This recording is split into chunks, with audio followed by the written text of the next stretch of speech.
يا مساء الفل عليكم يا حلوين، يا رب كلكم تكونوا بخير. من ضمن الفيديوهات الترفيهية، بدل هي قناة لازم يبقى في حبة ترفيه، مش عايزين تلزيق. تمام.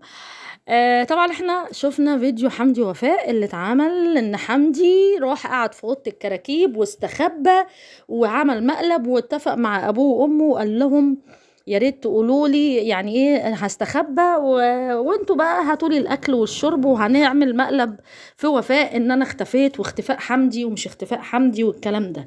ولقينا برضو ثغرات صغيره كده هم سايبينها، ان الغسيل اتاخد من على المنشر وراح استحمى وكل شويه يخبط على ابوه في اوضه المعيشه على اساس ان يطلع له اكل، يحط له اكل، يجيب له كوبايه شاي، يجيب له فرشه ينام عليها، حافظه سجاد بالغطا بالمخده. كل ده وفاء ما خدتش بالها، يعني كل ده وفاء مش موجوده. اللي بيخبط على ازاز اوضه المعيشه ما خدتش بالها.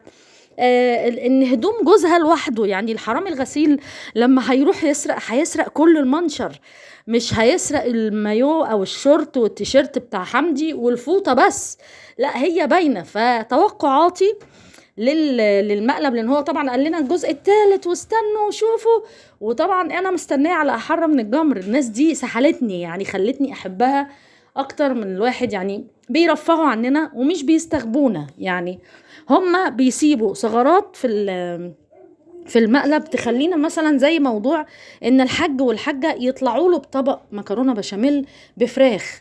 هي ما خدتش بالها؟ لا اكيد خدت بالها، عشان يسيبوا لنا سبيس كده للايه، ان احنا او يعني مساحه ان هما هي ترد عليه بمقلب.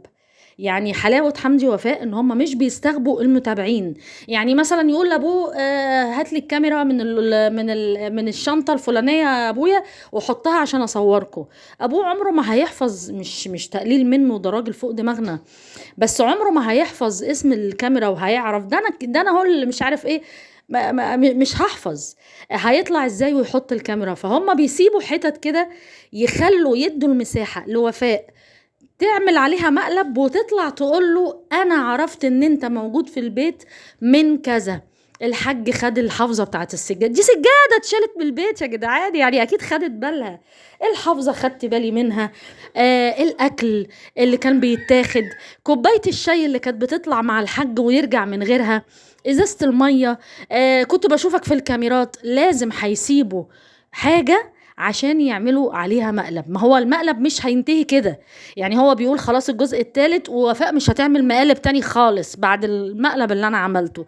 بدليل ان وفاء وهي بعد ما وصلت الحاج والحاجة في المطار رجعت، وهي راجعة وشها مبتسم، وشها مبتسم، اللي هي بتتصور اللي هو انا بعد كده هتقول له انا كنت عارفة ان انت بتعمل مقلب فيا.